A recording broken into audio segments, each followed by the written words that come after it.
akaungua, akawa katika hatari ya kufa. Isaya nabii mwana wa Amozi akamjia akamwambia, Bwana wasema hivi, tengeneza mambo ya nyumba yako, maana utakufa wala hutapona.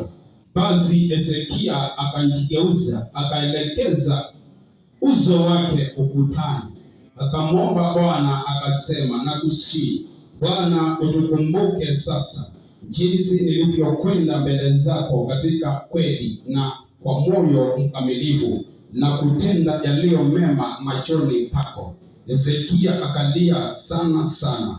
Ikawa kabla Isaya hajatoka katika mji wakati, neno la Bwana likamjia kusema, rudi kamwambie Hezekia mkuu wa watu wangu, Bwana Mungu wa Daudi baba yako asema, nimeyasikia maombi yako na kuyaona machozi yako.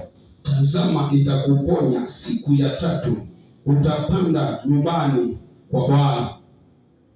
Baba, katika jina la Yesu Kristo, wewe ni Mungu mkuu, Mungu wa maajabu. Naomba Bwana ukanipe ufunuo wa neno lako. Tazama, watu wako Jehova wanataka kusikia kutoka kwako. Nisipokuwa na wewe Bwana sijiwezi. Ninaomba neema yako Jehova ukaweze kunitumia kwa jina la Yesu Kristo.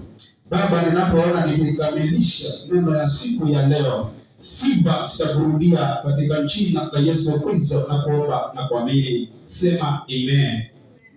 Umeshabarikiwa, unaweza nyumbani. Bwana asifiwe. Maandiko inasema ya kwamba katika kitabu ya Wafalme wa Pili kifungu ni cha 20 kuanzia mstari wa 1, inasema ya kwamba nabii akatumwa kwa nabii mwingine, yaani nabii Isaya mwana wa Amozi akatumwa kwa nabii mwenzake ambaye alikuwa anaitwa Hezekia. Maandiko inaniambia ya kwamba Hezekia akaungua na akawa hatari ya kukufa, yaani akaungua ugonjwa ya siku mingi, ugonjwa ambayo ilikuwa inamuuma zaidi, ugonjwa ambayo ilikuwa inafanya anakosa kulala, lakini akateseka kwa muda mrefu.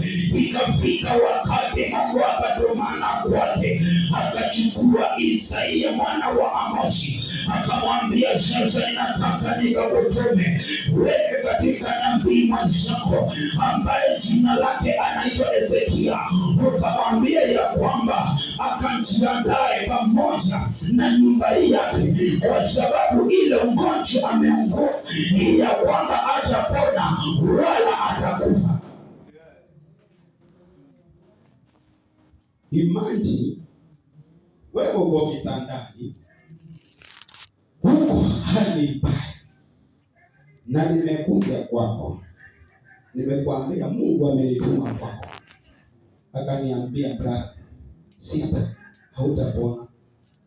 Hivyo ndio Mungu ameniambia ya kwamba anza kujiandaa, anza kuita watoto wako na mama ya watoto, uwaambie kila kitu yote, shamba iko mahali fulani, banki kuna pesa fulani, kila kitu.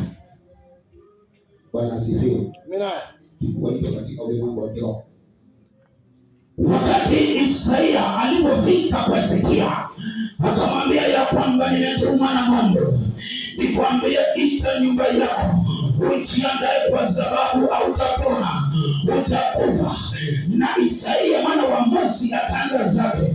Maandiko inanifurahisha ikiniambia ya kwamba wakati Hezekia alipashwa habari zile, badala ya kwanza kuhangaika, badala ya kwanza kuyumbayumba, badala ya kuita mke na watoto, badala ya kumwambia nimeambiwa hivi, maandiko inaniambia ya kwamba hati ya kwamba alingeuka kwa ukuta, akaambia Mungu, tazama vile nimekuwa mwaminifu mbele zako, tazama vile nimekuwa nikikufanyia kazi yako bila kuangalia mtu yeyote, bila mambo ya unafiki. Maandiko yananiambia ya kwamba na Hezekia kalilia mambo sana, lakini wakati Isaya alipokuwa katikati akiwa hajafika, yani sauti ya Mungu ikamrudia tena katika nabii Isaya, akamwambia ya kwamba nimesikia kilio ya Hezekia, ya kwamba akilia na maombi yake imefika mbinguni, ya kwamba ninataka sasa urudi kwake ukamwambie ya kwamba kilio chake ya kwamba kimefika mwisho, na kutoka siku ya 3 ya kwamba nitamfanyia miujiza, ya kwamba nitamponya kidonda imekuwa kimsumbua, ambaye alikuwa ameugua njivu. Wewe unaelewa maana ya njivu? Ninataka kukuambia nini mpendwa, inaweza kuwa umefika wakati kama ule Hezekia alikaa, watu wa nyumbani wakakukataa kwa sababu ya mateso, watu wakakukataa kwa sababu ya kunuka kwako. Leo nimekuletea neno ya kwamba wataregeshwa kwako, wakakuletea habari njema, wakakuletea habari nzuri.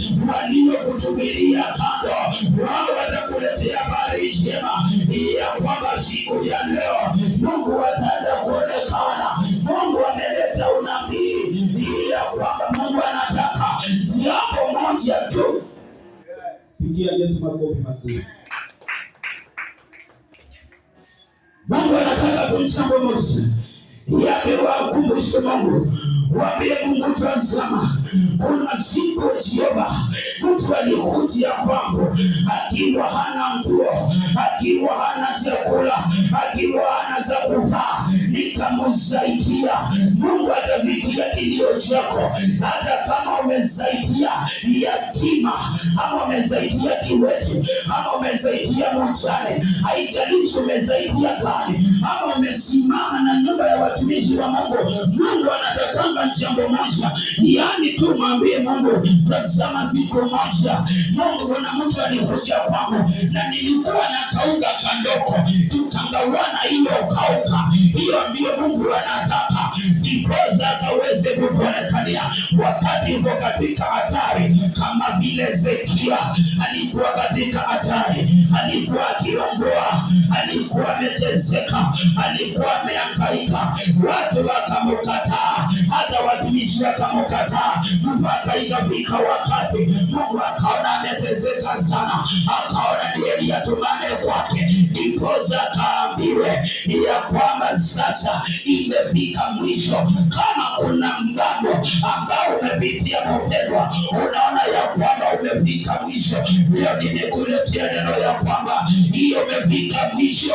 Hiyo ndio mwanzo ya baraka. Siku ya leo badilisha vitabu, anza kuona Mungu, kwa sababu nikiongea na nyinyi ninajua kuna mtu anaumia katika moyo, kuna mtu ameteseka, mama yake ameteseka, baba yake ameteseka, wameuza mali zote, pesa mumeharibu katika hospitali, mukauza hata ng'ombe, mukauza hata shamba, ugonjwa ikazidikana. Mpendwa, siku ya leo nimekuletea ujumbe ya kwamba ni neno ya unabii ya kwamba kuna uponyaji itafika mwisho, kuna ushuhuda mpya, kuna kibali kipya, kuna kufunguliwa chapter mpya kwa jina la Yesu.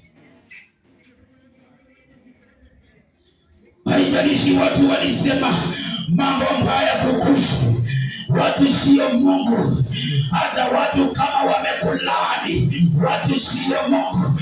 Walionena laana kwako, mimi leo nimekuletea baraka, nimekuja kukutemukia baraka. Haijalishi walikutemukia, maana kuna watu wanakuwa na midomo mibaya.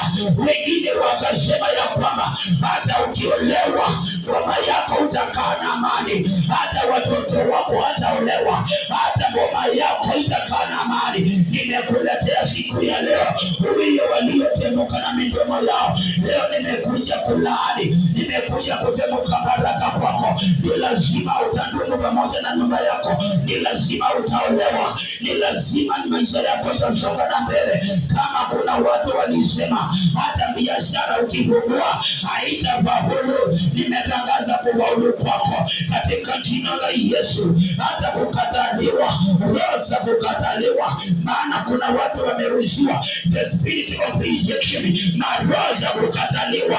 Hata kazini unakataliwa, katika ploti unakataliwa, mahali popote unakataliwa. Leo naenda kufika kikomo, upendwa, utakataliwa tena. Nimekuletea neno ya kwamba kuna roho ya kupendwa, kuna roho ya kupanuka, kuna roho ya kupanuliwa mipaka katika jina la Yesu. Hiyo machozi lazima itafika mwisho, hiyo kilio ni lazima itafika mwisho. Hautahangaika mpendwa. Hezekia, maandiko yananiambia na Isaya akarudi kwake akamwambia ya kwamba Mungu ameniambia ya kwamba kilio chako kimefika mbinguni, na siku ya tatu ya kwamba Mungu atakuponya. Mpendwa, utaponywa siku ya tatu. Mpendwa, utaona baraka siku ya tatu. Mpendwa, utafurahia furaha ambao hujaifurahia. Kuna baraka utaenda kuambatana nazo. Haijalishi itatoka wapi, haijalishi ni mtu atatuma kwako, haijalishi kuna watu ambao walikuwa wa kitambo watakutafuta. Pigia Yesu makofi mazuri.